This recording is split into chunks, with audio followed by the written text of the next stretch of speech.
मतलब संसार में कोई घुमाने वाला है उसका नाम है आश्रव, कोई दुखी करने वाला है तो उसका नाम है आश्रव। छठवां अध्याय आश्रव अध्याय, तत्वार्थ सूत्र का छठवां अध्याय आश्रव अध्याय। मतलब काय बांग मना कर्म हो गया। शास्त्रवा मतलब काय माने शरीर, बांग माने वचन और मन। मन वचन काय, कर्म माने क्रिया। इन तीनों की क्रिया ही क्या है? योग। और शास्त्रव वही आश्रव है। मतलब मन वचन काय का, मन वचन काय का क्रिया रूप परिणत होना, पढ़मन की क्रिया ही क्या है? योग। अब जो मन वचन काय की क्रिया चल रही है इसको रोक दो,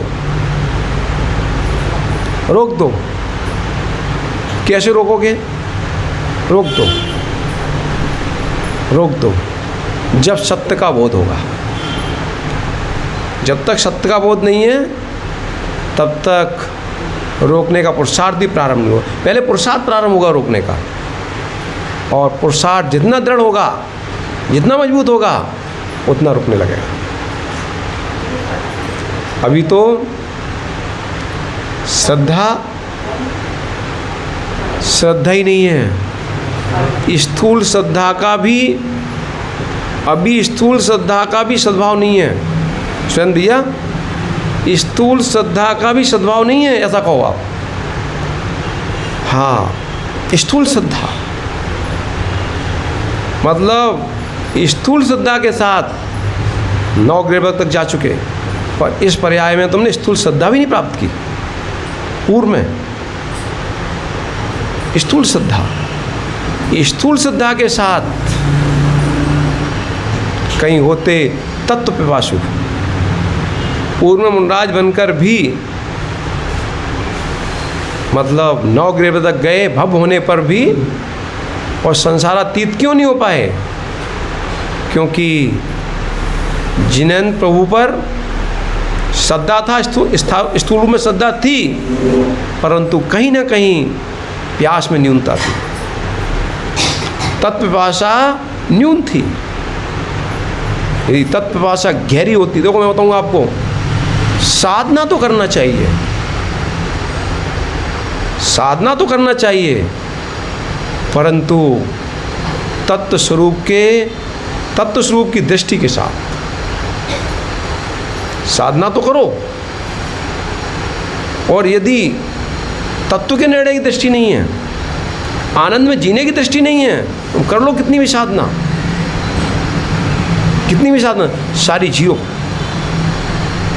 सारी साधनाएं जीरो। इसलिए साधना तो करो, साथ में साधना के साथ, साधना किसके लिए? साधना के साथ साध्य का लक्ष्य रखो। अरे भाई, भोजन माँ क्यों बनाते हो? भोजन किसके लिए बनाते हो? हैं? किसके लिए? कोई लक्ष्य है कि नहीं? पर लक्ष्य ना हो तो भोजन बनाती रहो, किस काम का?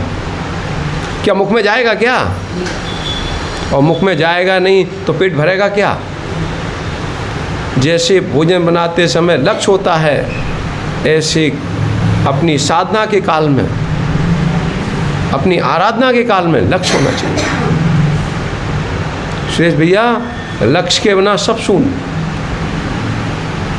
लक्ष्य के बिना सब शून्य। मतलब गमन करने से यात्रा पूरी नहीं होगी, मात्र गमन करने से यात्रा पूरी होगी क्या? गंतव्य पहुंच पाओगे?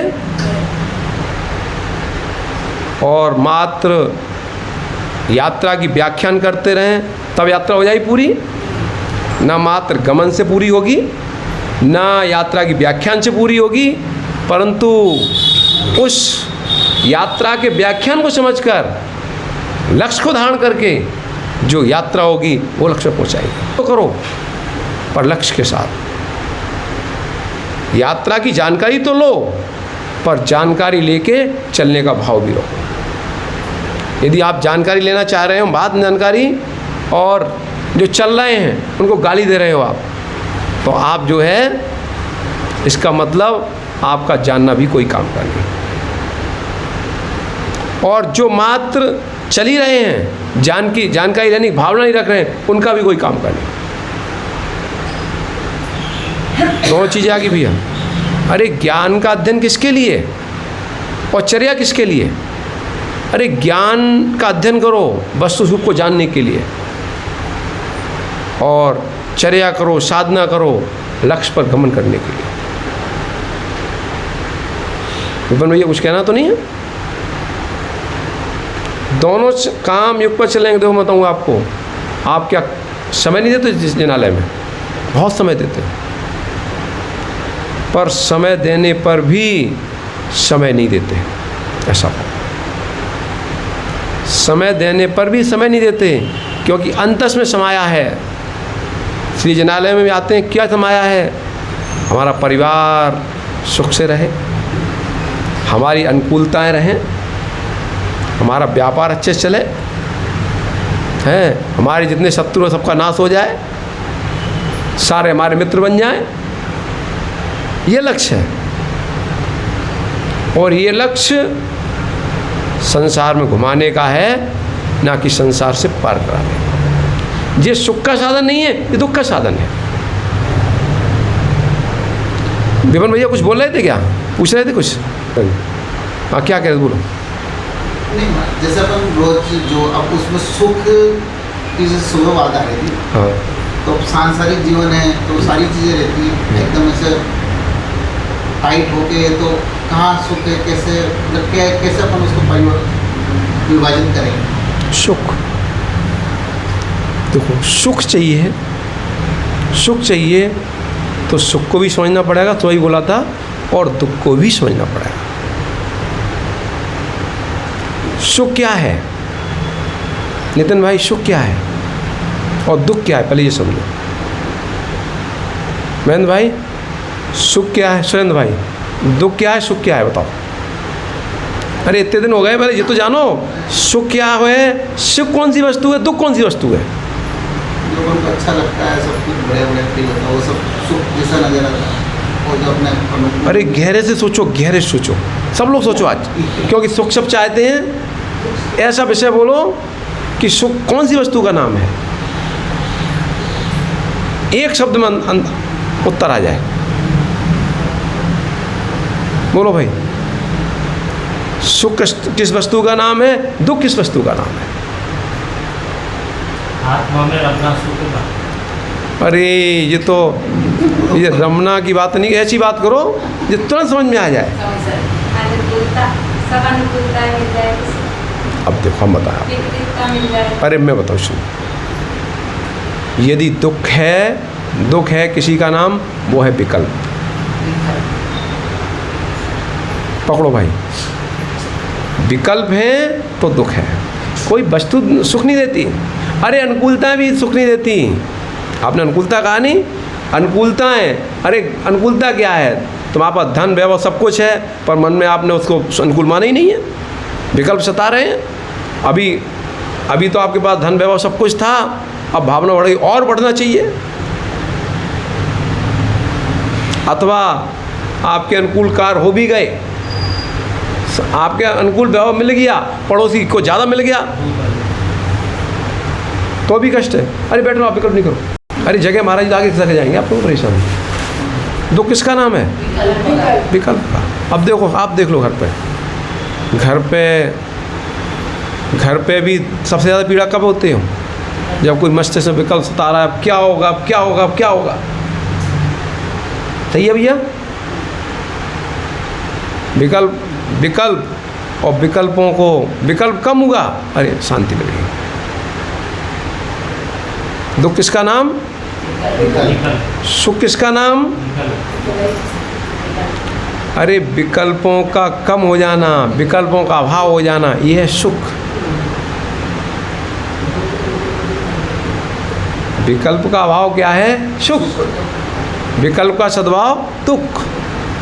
अब बताओ, आप कितने भोले ज्ञानी लोग हो, कितने भोले और ज्ञानी लोग हो, आप 24 घंटे विकल्प बढ़ाने में लगे हो, घटाने में। तो आप दुखी होगे या सुखी होगे? ओहो, कितने बोले प्राणी हैं, इनको मालूम है, उत्तर भी कह रहे हैं कि विकल्प बढ़ा रहे हैं हम। काहे को बढ़ा रहे हैं भैया? विकल्प घटा दो।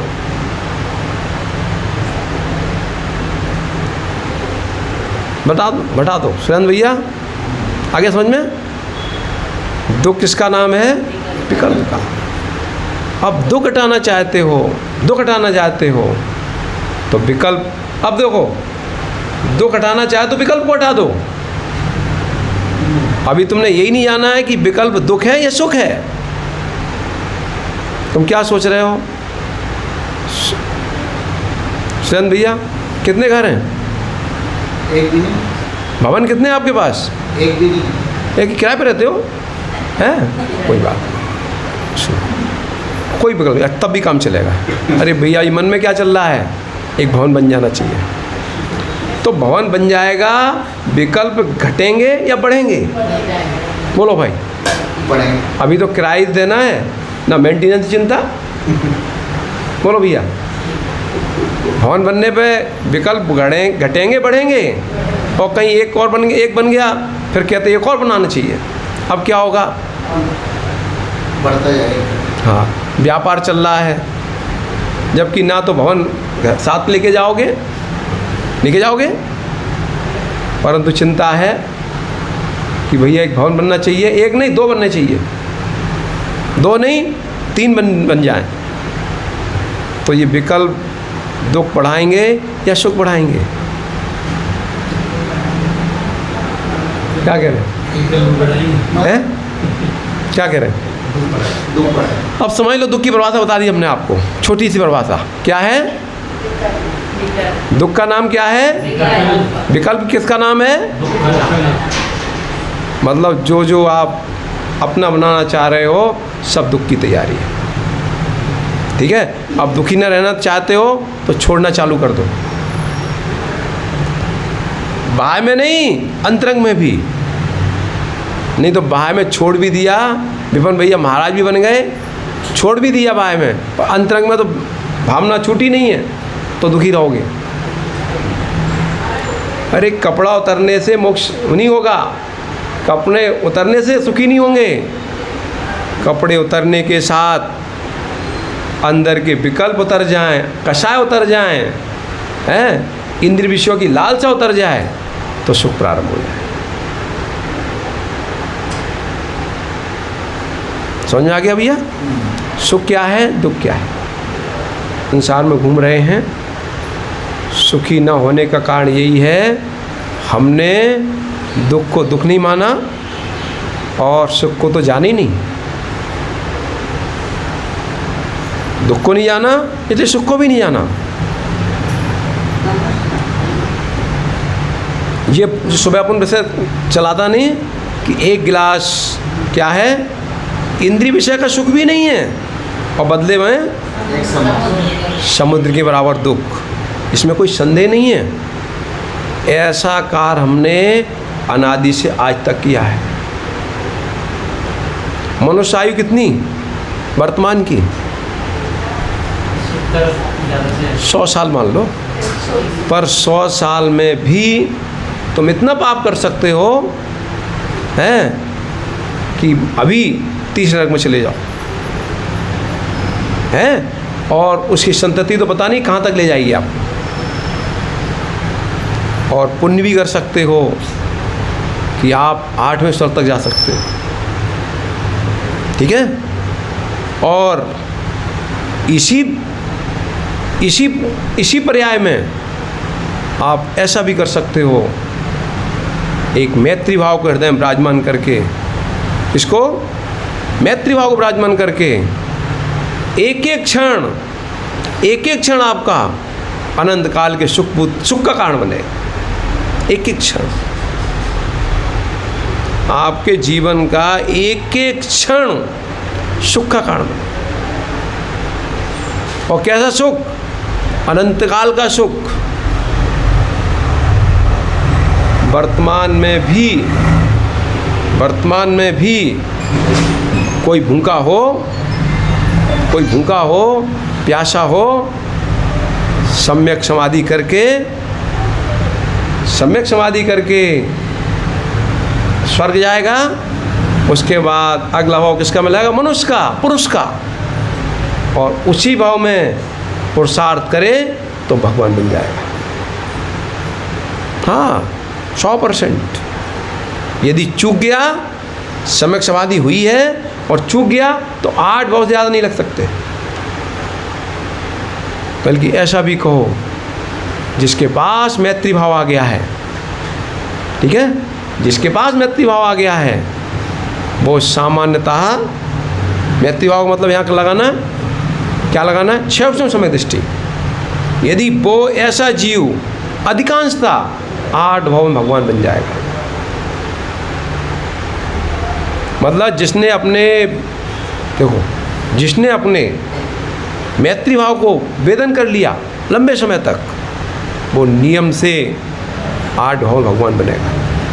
एकाध जीव हो सकते हैं, असंख्यात में एकाध जीव हो सकता है न बने, पर जिसने समाधि कर ली वो तो नियम से।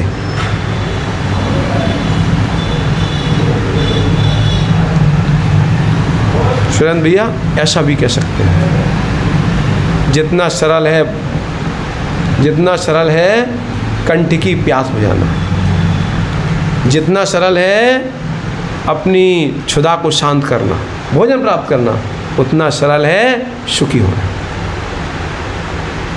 उतना सरल है भगवान बनना।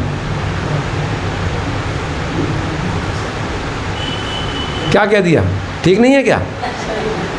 आगे समझ में तेल दिए है?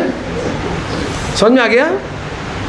मतलब जितना सरल है भोजन प्राप्त करना, जितना सरल है पानी प्राप्त करना और अपनी प्यास बुझाना और भूख मिटाना, उतना ही सरल है भगवान बनना। आगे समझ में? बोलो क्या नहीं है? आगे समझ में? तो फिर आपको कोई समस्या ही नहीं आएगी, अब तुम भगवान बनने वाले हैं। क्या? अरे सम्यक बराबर। आगे समझ में नहीं आया? अब बता रहे, आप टेंशन नहीं करो। आपको लग रहा है चर्या कठिन है, क्योंकि भूख नहीं है। अरे चर्या कठिन है? अरे जितनी चर्या जैसी सरल तो काम नहीं है। ये तो आपके कार्य कठिन है जो आप करते हो।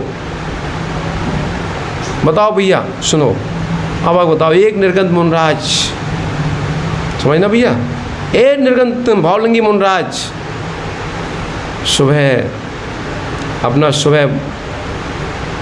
जगह 3 बजे, क्या चिंता, क्या टेंशन, स्वाध्याय किया, ठीक है, 2 घंटे स्वाध्याय किया, प्रतिक्रमण किया, सामायिक की, फिर क्या सामायिक की, ठीक है भैया, जंगल चले गए, वहाँ से निवृत्त होके आए। अगर प्रवचन का संयोग है अपना स्वाध्याय किया, प्रवचन संयोग है प्रवचन कर दिए, और नहीं है तो भैया अपना स्वाध्याय कर रहे हैं, सुनने वाले सुना रहे हैं। आहारचर्या का समय आया, क्या करना है? अंजलि लगा के चल दो, अंजलि लगा के चल दो, और आहार मिलेगा गारंटी में, जंगल में मिलेगा, चिंता नहीं करो। यदि आप व्यवस्थित हो जंगल ही मिलेगा। देखो मैं बताऊंगा आपको, यदि आपको मतलब शावकों की पीड़ा जानते हो, रहते हो सामंजस्य के साथ, आपको जंगल में भी आहार मिलेगा 100%। व्यवस्थित रहते हो और समाज के जो गृहस्थ हैं उनको भी अंग मानते हो। मतलब ऐसा नहीं है केवल अपनी नहीं चलाना, मतलब दोनों के साथ संगति बैठा के वो काम करना जो शावक भी पसंद ना हो, परेशान ना हो, हम ही परेशान ना हो। यदि इस धारा में जीने वाला साधक है तो कभी परेशान नहीं होगा। साधक परेशान होगा इस धारा के बाहर जाएगा। अब सुनो भैया, नितिन भाई सुनो, अब अंजलि लगा के जाएंगे, आहार मिलेगा, ठीक। आहारचर्या भी होगी। अब क्या करना है, करो सामायिक, करो सामायिक। सामायिक तो अमृत है, सामायिक हो गई। अब क्या करना है, करो स्वाध्याय। जब तक सुनने वाला कोई है उसको सुना दो, फिर संध्या काल हुआ फिर करो अपना प्रतिक्रमण। प्रतिक्रमण के बाद फिर अपना अब क्या करना है, अब सामायिक का समय करो सामायिक। भक्ति है भैया, साहब के साथ भक्ति कर लो। सामायिक की, सूर्यास्त हो चुका, अब फिर करो स्वाध्याय। जितना समय मिले 1-2 घंटे करो स्वाध्याय। उसके बाद क्या है, यदि साहबा के भैया वर्ती करा लो, आधा घंटा उनको भी दे दो, बस हो गया आपका शाम। बच गए 9:30-10, सो जाओ। अब क्या करना बोलो, क्या की टेंशन है, बोलो भैया। सुरेंद्र भैया किसकी टेंशन, सुरेंद्र भैया 10 बार, हमने तो आपको सुना अभी एक भी बार नहीं पीते। बताऊं क्या करते हैं आप, टेंशन नहीं, अभी बता रहे नहीं आपको। इलेक्ट्रॉनिक काम है भैया। सुरेंद्र भैया सच बताना, कभी ऐसा दिन नहीं आया कि सुबह से शाम तक लगे रहे भोजन हुआ ही नहीं, आया कि नहीं? सुबह से शाम तक लग रहे, बल्कि पानी पीने की ज़रूरत नहीं पड़ी। बोलो भाई, तो कठिन है पानी छोड़ना क्या है? अरे भाई सुनो सुनो, मैं क्या, अरे गर्मी की बात कर रहे हो आप, हम गर्मी की भी कर लो, आप टेंशन क्यों कर रहे हो? जीवन में कभी ऐसा भी टाइम आया होगा दिन भर प्यासे रहे होगे, आया कि नहीं आया? और सुनो, तब भी पीड़ा नहीं हुई होगी। अरे माता पूछ ले रहे, आप चिंता नहीं करो। अरे माता एक चीज़ बताओ, बेटे की शादी है, बेटी की शादी है, काम में लगे हैं, अब माँ को प्यास भी नहीं लगती। अरे आप सुनो नहीं, जी कह रहे कि बहुत कठिन है, अब वही तो समझा रहे हैं कितना कठिन है। मतलब प्यास नहीं लगती, मतलब प्यास क्यों नहीं लगती है? क्योंकि आनंद आ रहा है। सुरेंद्र भैया प्यास क्यों नहीं लग रही है? आनंद आ रहा है। ऐसे ही साधना में आनंद आएगा, न प्यास लगती है न भूख लगती है। और सत्य तो में जो भूखा होता है उससे न प्यास होती है न भूख, क्योंकि उसको भूख है नहीं। अरे जिसके पास भूख होती है उसको ये भूख भी लगती है उतनी जितनी ज़रूरत है। नहीं तो मालूम है सुरेंद्र भैया, मालूम है स्थिति जो होती है, सुबह से शाम तक मस्तंग चलता है, अब क्या बनेगा, ठीक है? और मैं बता दूंगा आपको बहुत स्पष्ट बात, साधक भी यदि साधना में लगे, दिमाग चलता है, अब किसके यहाँ जाएंगे, क्या मिलेगा, कल क्या होगा। बिल्कुल सच बता रहा हूँ आपको। आप कुछ अपनी सेटिंग बना लें, कुछ व्यवस्था बना लें, कुछ भक्त बुला लें, गलत नहीं मानना पूरी, क्योंकि 2 ही चीज़ें तो सबसे खतरनाक हैं। आचार्य लिख रहे हैं, जिसने 8 अंगुल विजय प्राप्त कर ली है वही अष्टम वसुधा का अधिकारी है। किस पे? 8 अंगुल पर। 8 अंगुल मतलब 4 अंगुल की स्पर्शन इंद्री, 4 अंगुल की रसना इंद्री। इन दोनों पर कब्जा प्राप्त करना मुश्किल है। समझ में आ गया? और जिसने इस पर विजय प्राप्त कर ली है वो भगवान है, आनंद में जीने वाला है।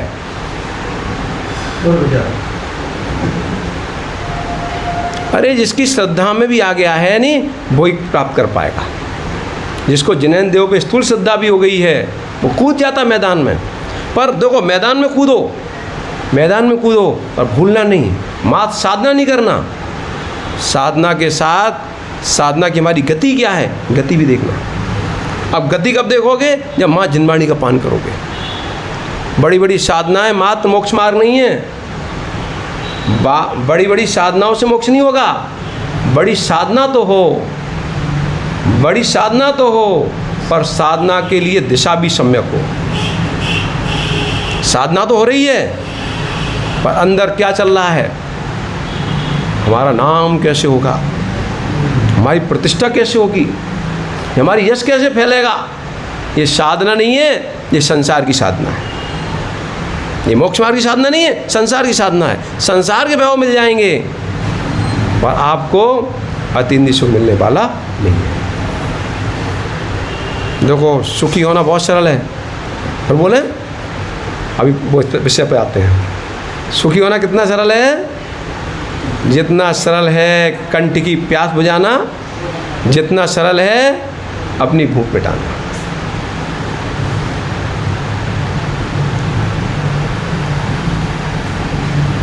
विपिन भैया, प्यास लगती है तब चारों ओर क्या दिखता है आपको? जब प्यास लगती है कंठ में, गहरी गर्मी पड़ रही हो, तपन गहरी पड़ रही हो और कंठ सूखा हो, फिर क्या काम किस काम में मन लगता है?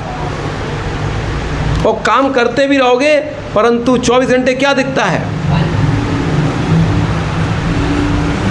जब 24 घंटे पानी दिखता, आप कहीं जंगल फंस गए तो समझना भाई, मुझे मालूम है जंगल में भी आप पानी ढूंढ लोगे। सूखे जंगल में मिलेगा कि नहीं मिलेगा? बोलो भाई, ये पंचम काल इतना सूखा नहीं है, ये पंचम काल इतना सूखा नहीं है। आप तो सूखे जंगल में ढूंढ सकते हो, पर भूख होनी चाहिए, प्यास होनी चाहिए। प्यास होती है जंगल में तो बस अब शांति नहीं मिलती। वो कहाँ ढूंढता है, कहीं पानी मिलेगा, कहीं मिलेगा, ढूंढता रहता है और अंत में कहीं ना कहीं उसको प्यास बुझी जाती है। यदि इस पर्याय में भूखे हो जाओ, अरे ये सूखा कहाँ है, यहाँ तो आपके पास तो सूखा है ही नहीं है। आपको जिन कुल मिला है, जिन वाणी का सानिध्य मिला है, ठीक है भैया, और सत्य स्वरूप को बताने वाले निर्गंथ भी धरती पे चल रहे हैं और आपकी प्रशस्त बुद्धि भी है कि आप यहाँ बैठे हो, भाव भी हैं। अब क्या है, इन भावों का भी सम्यक उपयोग कर लो। अब लगा दो, भूखे होके लगा दो। खोज तो रहे हो पर सम्यक लगा दो, खोज लो। समझ में आ गया? जितना सरल है कंठ की प्यास बुझाना, जितना सरल है अपनी पेट की क्षुधा मिटाना, उतना सरल क्या है, भगवान बनना। कितना सरल।